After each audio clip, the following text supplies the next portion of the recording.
Eu sou a videira verdadeira, e meu pai é o lavrador. Toda vara em mim que não dá fruto, atira e limpa toda aquela que dá fruto, para que dê mais fruto. Vós já estáis limpos pela palavra que vos tenho falado. Estai em mim e eu em vós. Como a vara de si mesma não pode dar fruto, se não estiver na videira, assim também vós, se não estiverdes em mim. Eu sou a videira, e vós as varas. Quem está em mim e eu nele, este dá muito fruto, porque sem mim nada podereis fazer.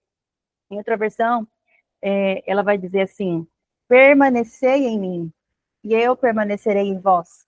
Como o ramo que não pode dar fruto de si mesmo se não permanecer na videira, assim também vós, se não permanecerdes em mim. Eu sou a videira e vós sois os ramos. Quem permanece em mim e eu nele, esse dá muito fruto, porque sem mim nada podeis fazer. Quando a gente olha para a nossa caminhada cristã, a gente não pode olhar como uma caminhada solitária. A gente precisa olhar como uma caminhada onde a comunhão com Cristo ela precisa fazer parte das nossas vidas. A gente olha, e eu falei de toda essa história de nós estarmos lá em dezembro definindo que voltaríamos em fevereiro, e o mundo ele nos convida constantemente a ficar envolvido em todas as coisas, em atividades, em outras coisas erradas, sabe? E ele nos convida a depender muitas vezes das nossas próprias forças, né? Nos depender dos nossos próprios recursos. Só que com Cristo não é assim. Né? O Senhor ele nos convida, Jesus nos convida e nos ensina que Ele é a verdadeira videira e que é nele que nós precisamos permanecer. E na prática, né, isso vai significar a nossa comunhão. Isso vai significar que nós precisamos fortalecer essa comunhão em Cristo, né? E essa palavra de João 15, nesse capítulo 15, verso 4, ele nos convida a ficar ligado em Jesus, a estarmos ligados em Jesus. É porque a vara que não dá fruto, ele fala, corta e lança, tira e lança. Mas se você permanecer em mim e eu vou permanecer em você, essa é a promessa.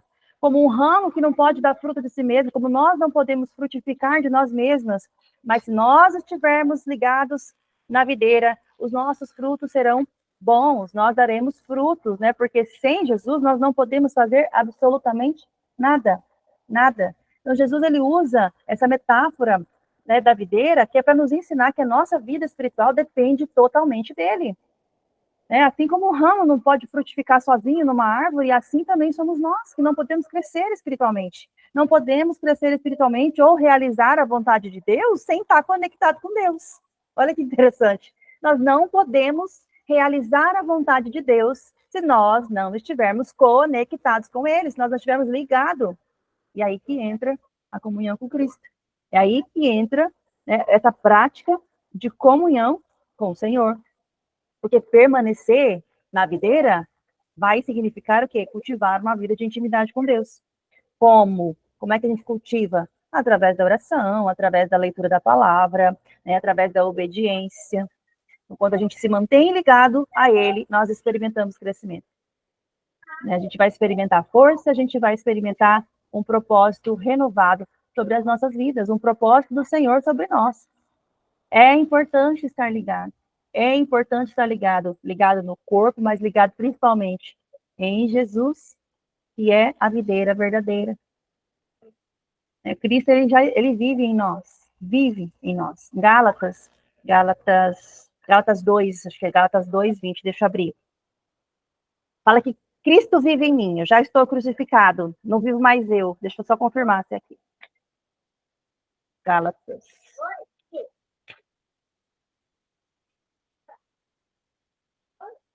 Gálatas 2, verso 20. Já estou crucificado com Cristo e vivo não mais eu, mas Cristo vive em mim. A vida que agora vivo na carne, vivo na fé do Filho de Deus, o qual me amou e se entregou a si mesmo por mim. Para nós podermos dizer que agora não vivemos mais nós, mas que Cristo vive em nós, nós precisamos estar conectadas, nós precisamos estar ligadas à cabeça, que é Cristo. Né? Nós precisamos viver essa vida de comunhão e reconhecer que a nossa vida já não nos pertence mais. Não vivo mais eu, mas Cristo vive em mim. Não vivo mais eu. Quando eu entrego, né, a minha vida para Cristo, quando eu entrego e permito que Ele me transforme de dentro e para fora, eu vou deixando tudo que afasta do caminho, eu vou deixando tudo que me afasta, sabe? Eu vou abandonando as coisas que muitas vezes são lícitas, porém afasta do Senhor, as coisas corriqueiras do dia a dia, os trabalhos, os enfados, as canseiras do dia a dia, que a gente muitas vezes tem que lutar e renunciar para poder passar tempo com o Senhor, para poder ter esse tempo de intimidade, né? E nós precisamos deixar essa velha natureza para poder viver de acordo com o reino de Deus. E essa comunhão com Cristo, ela não é apenas um conceito teológico que as pessoas falam, você precisa ter comunhão com Cristo, né? Você precisa. É a vida do crente, né? É a vida do.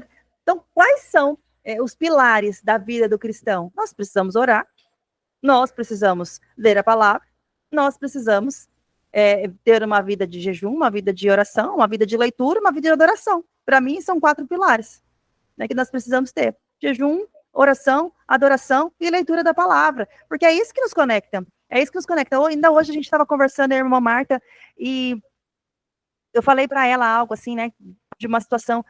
Não tem escapatória, não tem ninguém que vai poder chegar diante de Jesus e falar assim, mas eu não sabia.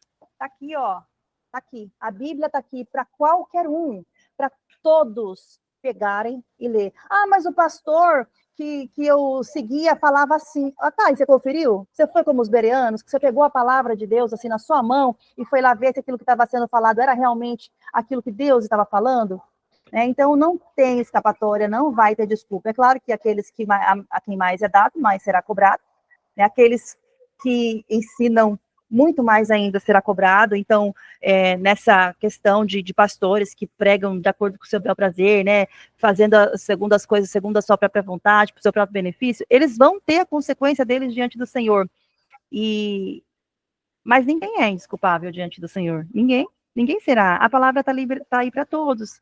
Claro, existem situações, tem pessoas que não têm alfabetização, não sabem ler, elas vão depender daquilo, e para elas a cobrança vai ser menor, menos rígida, mas haverá mais rigor para aqueles que têm capacidade, que foram capacitados, que tiveram a oportunidade de ser iluminados, e não foram, né, e não buscaram, sei lá, por qual foi o motivo, se foi preguiça, se foi, sei lá, enfim, qualquer um com a sua desculpa, né, mas não vai ter desculpa diante de Deus. Pode falar, irmã Marta? Falar a mesma palavra que o pastor Márcio fala, né? Eles estão ali sentados, achando que estão salvos e satisfeitos. Não é? Uhum. Gente, assim, não é de rir, mas a gente não tem como explicar o porquê das pessoas não querer buscar, não querer aprender mais, não querer ter um conhecimento verdadeiro da palavra. E prefere crer em qualquer um que fala qualquer coisa. Mas é porque tem a sensação de que Deus é apenas um Deus de amor. Amor, só tem amor. Uma sensação dessa completude, de que Deus é apenas um Deus de amor, e se esquece que Deus é um Deus justo. E que por causa do amor que ele tem pelos santos, ele não vai deixar de exercer um reino de justiça. Porque o reino de Deus é justiça e paz. Pode falar, Andréia. Ontem o pastor Igor estava falando bem disso mesmo, né, da nossa guerra espiritual. Porque tudo isso aí, essa vontade, essa falta de vontade de buscar, de aprender, de louvar, pode ser parte de uma guerra espiritual que a pessoa está enfrentando. Então, a gente tem que batalhar contra isso. Né? Eu já falei até para vocês num outro momento, né, já compartilhei com vocês a palavra que está em Judas, né, no capítulo único de Judas, mas que fala exatamente sobre isso, né, que é a gente batalhar pela fé que uma vez nos foi dada. Nós precisamos batalhar por isso, porque realmente tem muitas coisas que querem nos tirar do propósito. Olha só, Judas 1, versículo 3, fala assim: amados, procurando eu escrever-vos com toda diligência acerca da comum salvação, eu tive por necessidade escrever-vos e exortar-vos a batalhar pela fé que uma vez foi dada aos santos. Porque se introduziram alguns que já antes estavam escritos para este mesmo juízo, Homens ímpios que convertem em dissolução a graça de Deus e negam a Deus, único dominador e Senhor nosso Jesus Cristo. Então, nos últimos dias, né, por esse tempo agora que nós já estamos vivendo e mais adiante nos últimos dias, vai ter muita infiltração, vão ter muitas situações, e aí essa infiltração não é apenas de uma pessoa, de ser humano, mas a gente está falando também de infiltrações demoníacas, que faz com que a pessoa se sinta numa opressão tão grande que não busque. E aqui, Judas está instruindo, amados, eu tenho necessidade de escrever para vocês, exortar-vos, batalhem pela fé que uma vez lhe foi dada. Batalha pela fé que foi dada aos santos, porque tudo que o inimigo vai tentar é roubar a nossa fé. Por quê? Mas por que ele tenta roubar a nossa fé? Porque sem fé é impossível agradar a Deus. É por isso. Por que a batalha precisa ser pela fé? Porque sem fé é impossível agradar a Deus. É único e exclusivamente por isso. Se ele rouba aquilo que nós temos de precioso, que é a fé em Cristo, ele nos tira da presença de Deus, da presença da eternidade com Cristo. Então, isso é muito sério, essa batalha é muito séria. Mas todos nós temos a oportunidade de batalhar. A batalha é nossa. Somos nós que precisamos manter firme e aceso o nosso altar.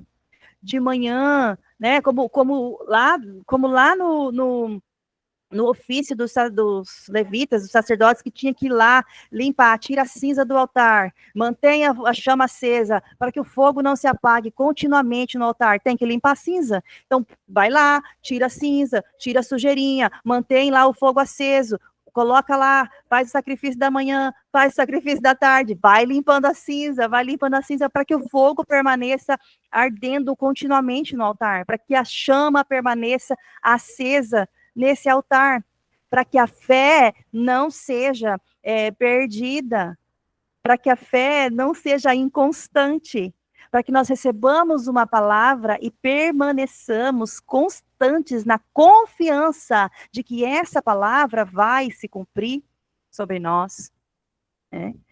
Aleluia, glória a Deus. Então, até essa fala da Andréia me trouxe essa memória dessa palavra. Essa palavra é uma palavra, já falei para vocês em outro momento, tem toda uma história acerca dessa palavra, mas é uma coisa assim que quando Deus fala, nunca mais a gente esquece daquilo, né? E se torna uma palavra rema para a nossa vida, uma palavra que preenche de fato as lacunas, né, da nossa alma, do nosso ser, e a gente entende como uma palavra assim diretiva, é uma palavra de direção, e ela não serve só para um momento específico, ela vai servir para vários momentos da nossa vida, né? Então, é por isso que eu nunca me esqueço dessa palavra, de batalhar pela fé que uma vez foi dada.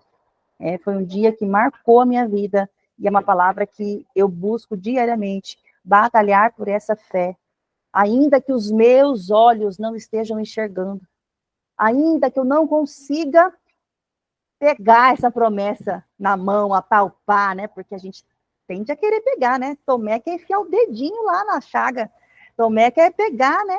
Só vou acreditar se eu colocar o dedo. E às vezes a gente é assim. Mas nós precisamos batalhar por essa fé de crer que Cristo morreu por nós, ressuscitou e vem nos buscar. E vem nos buscar. Mas ele vem buscar um reino, ele vem buscar pessoas santificadas, né? Pessoas que buscam a santidade. Ele não vem buscar a pessoa que vive a vida de qualquer jeito, né? E acha que vai ser assim. Bastou sentar lá, achar que tá salvo, tá tudo certo. Lamentável, né? A gente precisa ter cuidado com isso. Eu não estou dizendo que eles não vão ser salvos, mas a gente precisa ter muito cuidado com esses ensinamentos. E falando de fé, né, exatamente o que eu ia falar, né, dessa realidade prática da comunhão com Cristo, né, não é apenas esse conceito teológico, mas é uma realidade que nós precisamos ter, uma realidade prática no dia a dia. E envolve o quê? Confiança. Confiança plena em Deus, mesmo em tempos difíceis. É por isso que eu falei, faz uma ligação com essa fé que nós precisamos batalhar. Porque nós precisamos, mesmo em dias difíceis, mesmo em dias de dificuldade, mesmo quando os meus olhos não estão enxergando, eu preciso confiar. Vou confiar. Ontem eu lembrei da música. Vou confiar, no seu tempo vem a solução, tua vontade é o melhor para mim. Aí eu já não vou lembrar mais, eu só sei que eu preciso confiar. E tudo eu lembro uma música, você já sabe, né? Tudo eu lembro uma música. Mas a confiança é algo bem importante, a fé é importante, né? Outra coisa que é importante obedecer, de nada adianta ter fé e não obedecer. É incompleto, é algo incompleto. Se nós temos fé, nós precisamos também obedecer a tudo aquilo que Cristo nos ensina. A gente precisa rejeitar aquilo que nos afasta dele. É muito sério, muito sério. Eu estava meditando sobre o rei Asa, lá em 2 Crônicas, capítulo 14, 15 e 16. E, gente, se você olhar o ponto que chega o ser humano, assim, sabe?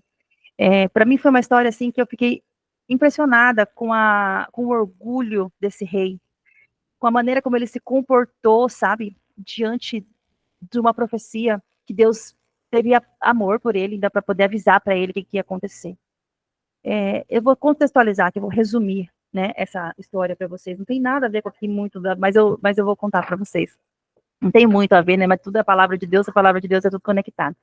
Mas a história é a seguinte, esse rei Asa, ele começou a reinar depois que o pai dele morreu, se eu não me engano o pai dele era Abias, acho que é Abias o nome do pai dele. Tá lá em 2 Crônicas, tá? 14, 2 Crônicas 14, 2 Crônicas 15 e 2 Crônicas 16.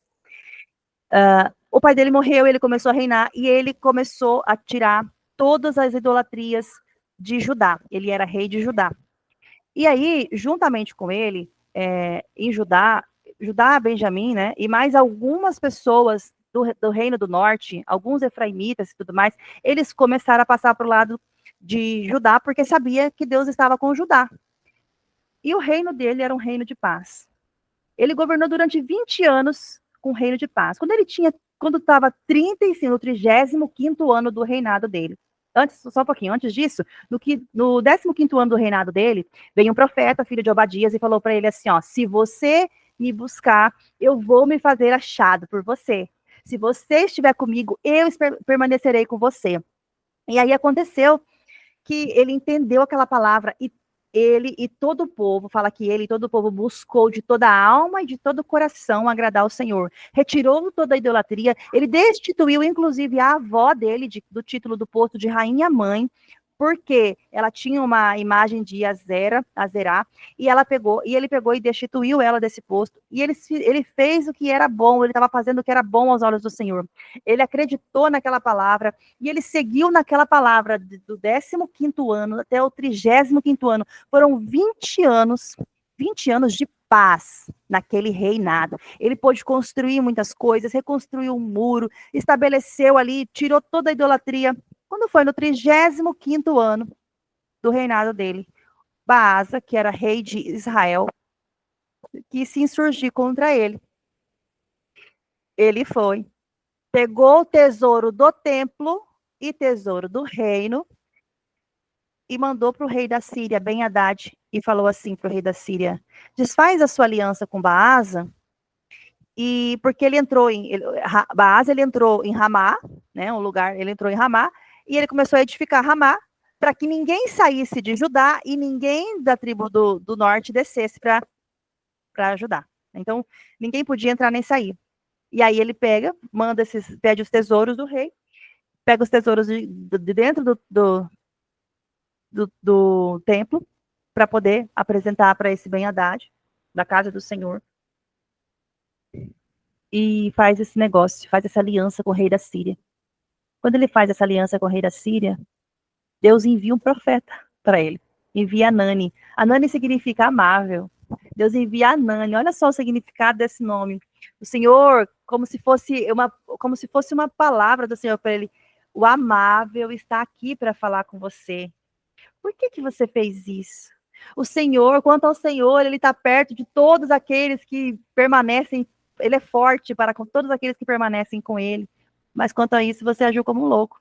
E por causa disso, agora você vai enfrentar algumas batalhas. Essa foi a palavra. O cara ficou revoltado. Mandou prender a Nani, mandou pôr a Nani no tronco, machucou mais algumas pessoas, a Bíblia fala que ele feriu mais algumas pessoas do povo.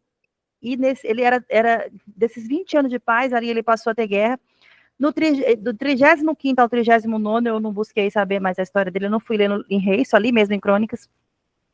E quando foi do 39º ano dele, ele teve uma enfermidade dos pés, e a Bíblia fala assim, que ele não buscou ao Senhor. Ele só buscou nos médicos da sua confiança. Ele não buscou. O orgulho dele foi tão grande, ele não gostou da palavra que o profeta levou para ele, ele não teve arrependimento. Eu falei, gente, o que que leva uma pessoa que viveu 20 anos de paz, que experimentou por 20 anos a mão do Senhor poderosa sobre ele, que venceu o etíope, venceu, a Bíblia vai falando ali tudo que ele venceu, que eram muito mais numerosos que ele, mas o Senhor deu paz para ele. O que leva uma pessoa a agir assim, por tanta soberba? Orgulho. Só isso. É o que leva a pessoa a agir dessa forma. E deixou de obedecer os mandamentos por orgulho, por vaidade, e morreu. Passou 2 anos enfermo e morreu. Né? E morreu. Então, nós precisamos, nesse caso, assim, obedecer prontamente, né? Entender que nós dependemos do Senhor, que a nossa dependência no Espírito, né, para nos guiar, para guiar as nossas ações, ela é importante, importante. E quando a gente permanece em Cristo, né, voltando aqui para a palavra, quando a gente permanece em Cristo, a nossa vida começa a refletir o caráter dele, né? O próprio caráter de Cristo é refletido em nós. A gente começa a ter os frutos dos Espíritos bem mais evidentes, né? Na nossa vida. O nosso testemunho, ele se torna luz, né, para quem está ao nosso redor. E a gente vai ver, né, que a gente vai conseguir exercitar essa paz em meio à dificuldade. A gente vai saber que Deus está conosco, que Ele nos sustenta em toda circunstância. A gente vai ter sabedoria para tomar decisões, né? Porque quando a gente busca a direção do Senhor, a gente evita as escolhas impulsivas, a gente evita a escolha errada, a gente vai orar. Antes de mais nada, a gente vai orar, depois de tudo, a gente vai orar de novo. Então é assim, né? Antes de tudo, ora, depois de tudo, ora também, ora para agradecer, né? Agradecer por ter tido uma boa escolha, por ter escolhido de forma sábia em Deus. A gente vai refletir o amor ao próximo, a gente vai experimentar, porque quanto mais a gente experimenta o amor de Deus, mais a gente derrama graça sobre as pessoas, né? A gente ama os outros com muita paciência, com muita graça, né? A gente vai servindo as pessoas em amor, a gente vai ter crescimento, né? Então, essa comunhão, ela vai nos dar crescimento espiritual. As nossas raízes serão fortalecidas, nossas raízes serão fortificadas, a nossa árvore vai ser uma árvore frondosa, com folhas vivas, folhas verdes, né, que não caem, né, que dá o seu fruto na estação própria. Assim, nós seremos fortalecidas em Deus. E como é que a gente pode fazer para permanecer, né, nessa constância diariamente? Buscando em oração. Minha sugestão é sempre, separe um tempo de oração, fale com Deus. Eu gosto de fazer isso aqui cedinho, 5 da manhã, 6 da manhã, que é a hora que a casa está em silêncio, é onde eu posso ter mais tempo, assim, para meditar, para ficar só, né? Só eu e Deus, né? Leitura, né? Alimentar-se mesmo da palavra. A palavra é o nosso alimento, é o nosso pão vivo. E essa palavra, ela nos alimenta. A gente precisa buscar esse entendimento na palavra, aplicar a palavra que a gente ouve, que a gente lê, aplicar na nossa vida. Né? Não só apenas ler, mas aplicar aquilo que está recebendo de ensinamento. Tiago fala que, vamos lá ler Tiago. Tiago, capítulo 1.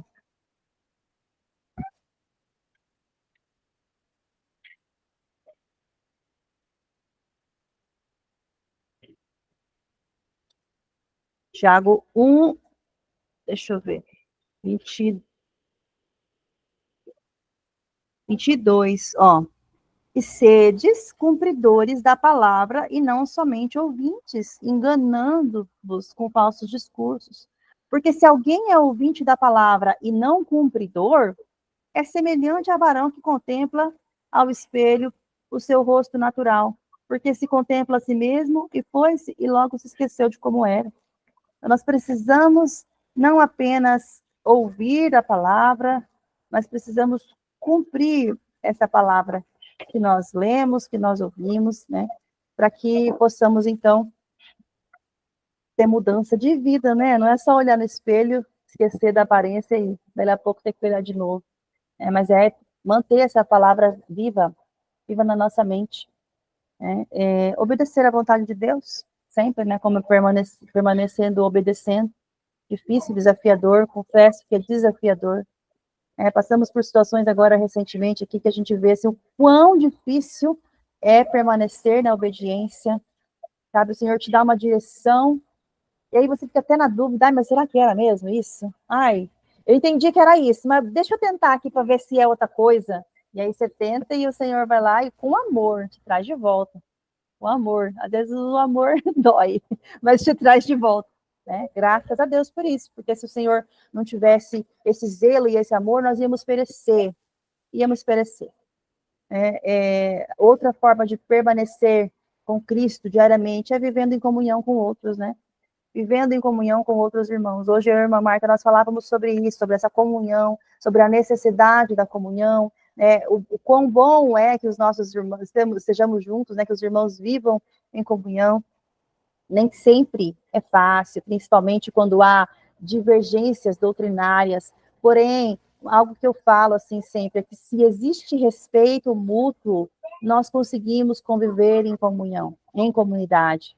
E essa é a importância de nós atingirmos e buscarmos, né? Buscarmos uma maturidade no Senhor, porque nós vamos conseguir ouvir uma pessoa falar diferente de nós, e a gente não vai, como o irmão Marta falou, vamos levantar e sair, né? Deixar a pessoa falar sozinha, né? Por respeito, a gente vai permanecer, né?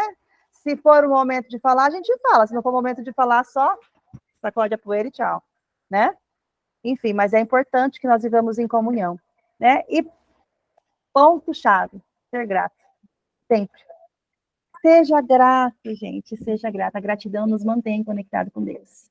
Ai, mas eu vou ser grata por aquilo que é difícil. Porque todas as coisas cooperam para o bem daqueles que amam a Deus e que foram chamados segundo o seu propósito. Todas as coisas são todas as coisas. Até mesmo as coisas que nós olhamos e consideramos que nem merecíamos passar por aqui. Eu já contei para vocês esse testemunho. E todas as coisas são todas as coisas. Aquilo que é bom aos meus olhos, aquilo que é ruim aos meus olhos. Todas essas coisas cooperam para o bem, né? Para o nosso bem, para o nosso crescimento. E o coração grato nos ajuda a entender, muitas vezes, aquilo que o Senhor está fazendo, aquilo que o Senhor está trabalhando. Se não nos ajudar a entender, pelo menos vai nos ajudar a aceitar, né? Vai nos ajudar a aceitar o trabalhar de Deus na nossa vida. Então, assim, permanecer em Cristo não é uma religiosidade, não é para ser algo religioso, né? Uma obrigação religiosa. Só que é um privilégio. Na verdade, é um privilégio que nós temos, porque Deus nos dá vida verdadeira e abundante quando estamos conectados nele. O próprio Jesus, da seiva da árvore principal, nos poda e nos faz crescer, nos enche de clorofila, nem lembro mais, eu preciso estudar aí, gente. Mas é isso, né? Nos alimenta, a gente vai produzir aquilo que precisa produzir. Vamos ter folhinha verdinha, fruto novinho, fresquinho, para poder oferecer para os outros, para poder ser luz na vida do outro, para poder ser alimento para um outro. Né? Então, lembre-se disso, né? Que sem ele a gente não pode frutificar. Mas ele nos chamou para crescer, para estar com ele, para crescer, para frutificar, para a glória dele. Nos chamou para estar com ele, crescer nele e refletir a glória dele. Esse é o chamado de Deus para nós. Nós vamos frutificar para a glória do nome dele. Que a gente consiga, então, né, buscar essa comunhão genuína, permitindo, né, que a presença de Deus sempre nos fortaleça, nos molde segundo a sua vontade, nos confronte, nos ensine o que precisa ser ensinado, nos ajude verdadeiramente a desfrutar da paz que ele tem para nós, do propósito, da plenitude de todas as coisas que o Senhor tem para nós. Lembrando que, sem ele, nada podemos fazer, inclusive permanecer. Sem ele, nós não conseguimos permanecer nele. A gente precisa do Senhor, né? Então, que isso seja uma verdade sobre nós, seja base, né, para a nossa vida espiritual, essa comunhão em Deus, essa comunhão com Cristo seja base para as nossas vidas. Amém, meus amados?